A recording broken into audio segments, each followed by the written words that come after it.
சொல்லுங்க. எனக்கு சேலம் கூட்டத்தில் உயிரிழந்த சூரஜோட உடலை போய் சந்திக்கல, உறவினர்களுக்கு யாரும் ஆறுதல் கூறல. அவங்க உறவினர்கள் வந்து அந்த பாடியை வாங்க மறுத்து இருக்காங்க. இப்போ இதுவரை வாங்கப்படல. சோ அதை எப்படி நீங்க பார்க்காததா ஒரு குற்றச்சாட்டு இருக்கு, அதை எப்படி பார்க்க? இல்ல, இது வந்து அடிப்படையில் திமுக வந்து இதுவே ஒரு குழப்பம். இப்படியே வந்து அரசியல் பண்ணிடலாம், மக்களை ஏமாத்திடலான்ற ஒரு நரேஷன் செட் பண்ற ஒரு மனப்போக்கு. அடிப்படையில் அவர் சூரஜ் என்றவர் வந்து அவர் ஒரு இருதய நோயாளி. அவர் அந்த கூட்டத்துக்கு வந்திருக்காரு. அவர் நிர்வாகி இல்ல, நிர்வாகி மட்டும் தான் பாஸ் கொடுத்திருக்கோம். பாஸ் கொடுத்தவங்களே நிறைய பேர் உள்ள வர முடியல, அவ்வளவு கூட்டம் அந்த இடத்துல.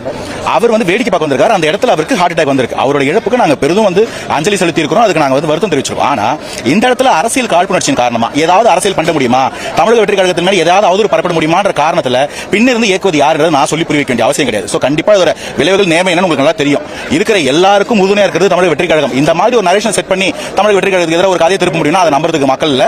இவங்களுக்கு அரசியல் இல்ல, இவங்களுக்கு மக்கள் மேல எந்த ஒரு அக்கறையும் கிடையாது. அதான் அண்ணன் கேட்டாரு, உங்க கட்சி கொடியை கட்ட போயிட்டு 2 பேர் கரண்ட் ஷாக் அடிச்சு இறந்திருக்காங்க. அதுக்கு துணை முதல்வர் என்ன பண்ணார்?